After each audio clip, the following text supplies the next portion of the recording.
কিছুদিন আগে আমতলায় চিকিৎসকদের নিয়ে একটি সম্মেলনের আয়োজন করেছিলেন সাংসদ অভিষেক বন্দ্যোপাধ্যায়। সেই সম্মেলন থেকে নিজের লোকসভা কেন্দ্রে স্বাস্থ্য পরিষেবার সেবাশ্রয় শুরু করেন তিনি। এই পরিষেবার অধীনে সাধারণ মানুষ বিনামূল্যে চিকিৎসা পরিষেবা পাবেন। এবার অভিষেক বন্দ্যোপাধ্যায়ের ঐকান্তিক প্রচেষ্টায় বজবজ 2 নম্বর পঞ্চায়েত সমিতির সভাপতি ভূষণ বন্দ্যোপাধ্যায়ের তত্ত্বাবধানে নতুন রূপে সেজে উঠছে মুচিশা লক্ষ্মীবালা দত্ত প্রাথমিক হাসপাতাল।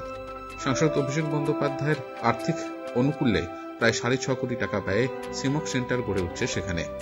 এবার থেকে সন্তান প্রসব করতে গিয়ে মায়েদের মৃত্যুর হার কমানো যাবে এই সেন্টার উদ্বোধন হওয়ার ফলে। যবে থেকে ডায়মন্ড হারবারের সাংসদ হয়েছেন অভিষেক বন্দ্যোপাধ্যায়, তবে থেকে নিজের মনের মতো করে এলাকার উন্নয়ন করে চলেছেন তিনি। সেই সঙ্গে তাদের যোগ্য সম্পদ দিচ্ছেন ভূষণ বন্দ্যোপাধ্যায়ের মতো মানুষেরা। মুচিশা লক্ষ্মীবালা দত্ত প্রাথমিক হাসপাতালে সমস্ত রকম রোগের চিকিৎসা করা যায় তার জন্য চেষ্টা চালিয়ে যাচ্ছেন ভূষণ বন্দ্যোপাধ্যায়। এবার হাসপাতালে শেষ মুহূর্তে কাজ হতে দেখলেন তিনি। হাসপাতালে এই পরিষেবা শুরু হয়ে গেলে সাতগাছিয়া বিধানসভা, ফলতা, বজবজ ও বিষ্ণুপুরের একটা অংশের মানুষ উপকৃত হবেন। অভিষেক বন্দ্যোপাধ্যায় এবং ভূষণ বন্দ্যোপাধ্যায়দের এই উদ্যোগকে হাত ভরে আশীর্বাদ করছেন সাধারণ মানুষ। বজবজ 2 নম্বর ব্লকে লক্ষ্মীবালা দত্ত গ্রামীণ হসপিটাল, সেটা আজকে সেজে উঠতে চলেছে।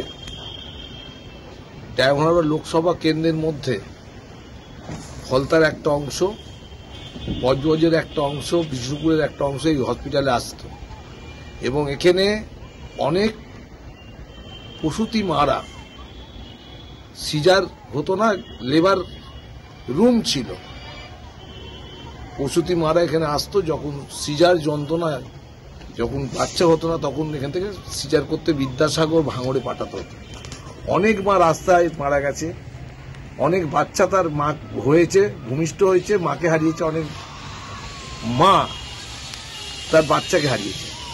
এই কথাটা ব্যক্তিগতভাবে এলাকার মানুষের সাথে, এলাকার মানুষের কথা নিয়ে আমাদের মাননীয় এমপি সাহেবকে এই কথাটা বলি।